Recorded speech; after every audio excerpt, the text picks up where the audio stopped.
রাদীপ 2 মাস পরে বাংলাদেশে আসবে। ওর বাবা মা ওর বিয়ের জন্য মেয়ে দেখেছে। ফোনের বিপরীত পাশের ব্যক্তির কথা শুনে মার্শাদের হাত রাগে মুষ্টিবদ্ধ হয়ে গেল। চোখের সাদা অংশ ক্রমশ লালাভ রং ধারণ করছে।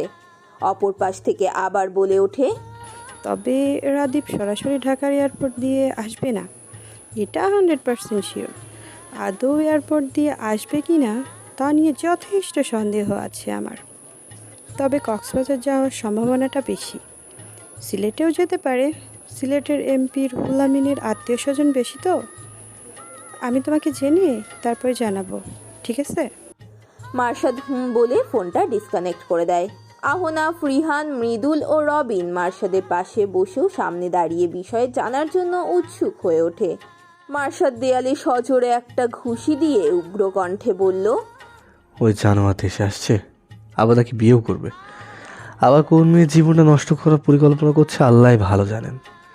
এবার ওর শেষ দেখে ছাড়বো আমি। ওকে খুন করে জেলে গেলেও আমার শান্তি। আহা, মার্শাদের চিৎকারে আহনাফ মার্শাদের হাত চেপে ধরে। রবিন বলে, আমাদের এয়ারপোর্টগুলোতে নজর রাখতে হবে।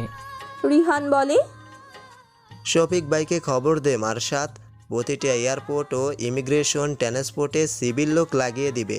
এবার ওই বাস্টার্ডের সার নেই। মৃদুল বলে, শফিক ভাইকে জানানো কি উচিত হবে? তাকে এইসব ইনভলভ করতে মন সায় দেয় না। তার মুভ অন করা উচিত, কিন্তু এইসবে সে আদৌ মুভ অন করতে পারবে কি? মার্শাদ নিজেকে শান্ত করে কিছুক্ষণ ভেবে বলল, শফিক ভাইয়ের প্রফেশনাল দিকটা দেখ। আপিলিকে সে পছন্দ করতো বা করে, এটা তার পার্সোনাল ইস্যু।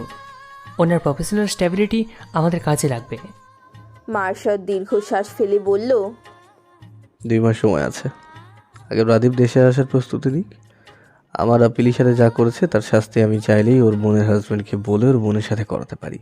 কিন্তু ওর বোনটা একমাত্র আমার বোনের দুঃখ বুঝতো, তাই নিরাপরাধ কেউ সাফার করুক চায় না। 4 দিন পর আদিরা মার্শাদের জন্য খাবার বাটিতে করে নিয়ে এসেছে। সে পটল রসুনের ভর্তা ও ঢ্যাঁড়স ভাজি এবং ডিম দিয়ে চিচিঙ্গা ভাজি করেছে। ভর্তাগুলোতে মরিচ দিয়েছে ইচ্ছে মতো। ভর্তার আইটেমগুলো আদিরা নিজে ট্রাই করে দেখেছে ঝাল বেশি। আদিরা নিজেই বলে, আরও খাবেন আমার হাতে রান্না? ইচ্ছে মতো খান। টিউশন শেষে আদিরা মার্শাদের হাতে বাটিটা দেয়। আদিরা কিছু বলে না দেওয়ার সময়। মার্শাদ খুশি হয়ে ধন্যবাদ দেয়। হোস্টেলে গিয়ে খাবারগুলো টেস্ট করে রাহিন, মৃদুল, রবিনের অবস্থা ঝালে নাজেহাল। আহনাফ ও মার্শাদ দম মেরে বসে আছে। মৃদুল হাঁপাতে হাঁপাতে বলল, আরও জ্বালা ওই মেয়েরে। ওই আদিরা তোকে সহ আমাদের মুখে আগুন দিয়ে দিবে। এই তোকে বলে দিচ্ছি, আদিরার পিছনে যাবি না। আল্লাহ গো, কি ঝাল! আহা হা। রাহিন মৃদুলকে থাপ্পড় দিয়ে বলে, আদিরা, আপনার কাছে আমি মাপ চামো, মাদ্রাসদের হয়ে। ওর শোধ আমাদের উপর কেন ভাই?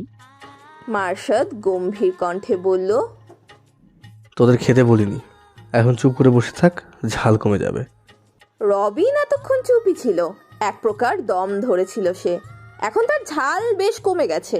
এবার সে বলল, আদির হয়তো ঝাল অনেক পছন্দ করে, মেয়েরাই তো এমনিতেই ঝালখোর হয়। আমাদের ভুল যে ভর্তা বেশি করে মেখেছিলাম। আর পটলের ভর্তা ঝাল হলেও খেতে ভালো ছিল। মার্শাদ রবিনের শেষোক্ত কথায় ভ্রু কুচকালো। অতঃপর সন্দিহান কণ্ঠে শুধালো। ওরা 4 জন মার্শাদের কথা শুনে ভ্যাবলার মতো মাথা নাড়ালো। মার্শাদ চোখ মুখ কুচকে বলল, আমি ওকে মানা করেছিলাম, তাও সে পটল দিয়েছে। আহনাফ পানি দিয়ে কুলি করে একটু দম নিয়ে বলল, আমরা না বলে তো তুই বুঝতিও না, কারণ তুই পটল লাস্ট কবে খেয়েছিস তোর নিজেরই হয়তো মনে নেই। মেয়ের দম আছে বলতে হবে, নইলে তোকে পটল খেয়ে ছাড়লো। মার্শাদ হেসে ওঠে। তার নিজের কাছেই মনে হয় আদিরার মধ্যে অনেক কিছু রয়েছে যেটা তার অনেক অভ্যাস ভবিষ্যতে বদলে দিতে পারবে। মার্শাদ হাত ধোয়ার জন্য উঠে তারপরে হোস্টেলের ব্যালকনিতে দাঁড়িয়ে আকাশ পানে নজর রেখে স্বগতোক্তি করল। মায়াবতী তার মায়ার জালে আমায় জড়িয়ে নিয়েছে। যে রাগ হয় না তার দুষ্টুমিতে। এক বুক ভালোবাসার উপস্থিতি জানান দেয়। ভালোবাসি আমি তাকে। অজান্তেই হৃদ কুটিরে সে নিজের জন্য ঘর বানিয়ে বসেছে। আচমকা আহনাফ এসে পেছন থেকে মার্শাদের কাঁধে হাত রেখে বলে, হলো তো সত্যি, তুই পারিবিও না কিছু আমার থেকে লুকোতে। হ্যাঁ। দুই বেস্ট ফ্রেন্ড হেসে ওঠে। দূর আকাশে দুটি তারা হঠাৎ জ্বলজ্বল করে ওঠে। আদিরা সকাল থেকেই ফুরফুরে মেজাজে আছে। মাহিদের সাথেও খুব উৎফুল্লতার সাথে কথা বলেছে। সকাল থেকে রিন্তির মনটা খারাপ, কারণ পরীক্ষার রেজাল্ট তার খারাপ হয়েছে। রিন্তিকে হাসাতে আদিরা বলল, একটা ঘটনা শুনবি? বেশি হাসবি না কিন্তু, হ্যাঁ? রিন্তি সম্মতিসূচক ইঙ্গিত করলে আদিরা বলে, আমার লেখাপড়া নিয়ে আমার মায়ের আগ্রহ বেশি ছোট থেকে। মা নবম শ্রেণীর পর আর পড়তে পারেনি বিয়ে হয়ে যাওয়াতে, তাই তিনি আমাকে পড়াতে চান। আমি যখন ক্লাস 3-তে পড়ি তখন গণিতে আমি প্রথম সাময়িক পরীক্ষায় 129 পেয়েছিলাম। আমি মাকে জানাইনি তখন রেজাল্টের কথা। এর এক সপ্তাহ পর মায়ের সাথে রাস্তায় নাকি গণিত স্যারের দেখা হয়েছিল। তখন স্যার আমার রেজাল্টটা মাকে বলে দিয়েছিল। ওই গণিতের স্যার আমার মায়েরও স্যার ছিলেন। এরপর বাড়িতে এসে আমার মা তো আমাকে চিৎকার করে ডাকে। তারপর গণিতের নাম্বারের কথা জিজ্ঞেস করার পর আমি জবাব দেওয়ার আগে সে ঝাড়ু নিয়ে আমাকে দৌড়ে দিয়েছিল। এবারই ওবারই দৌড়ে আমি বাজারের কাছে ডেউয়া গাছটার কাছে লুকিয়েছিলাম। সন্ধ্যার আগ পর্যন্ত বাড়িতে যেতেই সেদিন ভয় করতেছিল। পরে বাবার সাথে বাড়িতে ফিরেছিলাম। মা তখন চোখ গরম করে আমার দিকে রক্তচক্ষু নিয়ে তাকিয়েছিল। দুপুরের খাবারটাও খাইনি সেদিন, জানো। আদিরা বলার পর ওদের তিনজনের রিয়াকশন দেখতে তাকালো। দেখলো ওরা তিনজন হাসছে না, বরং ভ্যাবলার মতো তাকিয়ে আছে। সাবিহা বলল, এটুকুই? আমার মা তো আমাকে বলেছিল বিয়ে দিয়ে দিবে ওটুকুন বয়সে, এসব কমন বিষয়, তাই আর হাসি পেল না। মাহি বলল, আমাকে আপিলি সবসময় সেভ করতো আর আমি ফেল করিনি, তবে প্লেট ছুটে গেলে বকা খেতে হতো। আদিরা মনক্ষুণ্ণ হয়ে বলল, রিস্তিকে হাসাতে বলেছিলাম, কিন্তু রিস্তি তো সেই মুখ ভার করে বসে আছে।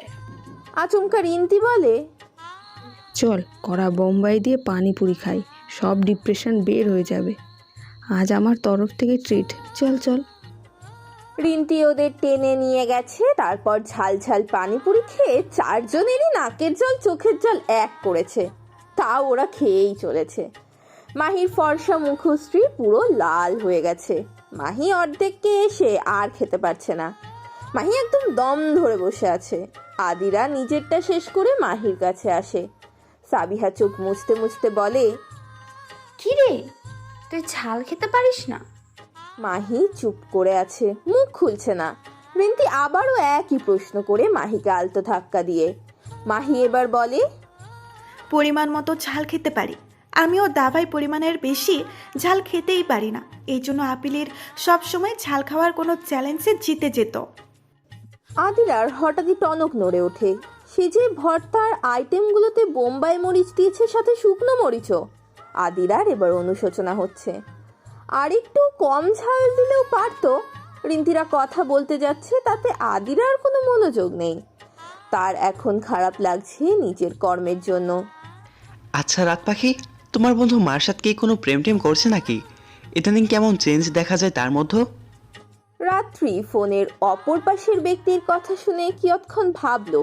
ভেবেও কোনো উত্তর না পেয়ে বলল, কই না তো, মার্শাদ কারোর সাথে রিলেশনে নেই কেন? তোমার মনে হলো?